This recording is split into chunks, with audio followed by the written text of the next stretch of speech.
life-saving supplies stalled at the border of Egypt and Gaza.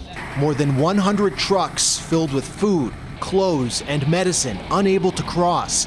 America's top diplomat is working to open up the passage as he remains in the Middle East. We're determined to do everything we can to address the needs of people in Gaza. Civilians should not have to suffer for Hamas's atrocities. U.S. Secretary of State Antony Blinken says addressing the humanitarian crisis is a primary goal of his diplomatic mission. President Joe Biden reaffirming that on social media, saying America is working to ensure supplies reach civilians in Gaza as troops prepare for a ground offensive in the region. The way that Israel does this matters. Needs to do it in a way that affirms the shared values that we have for human life and human dignity.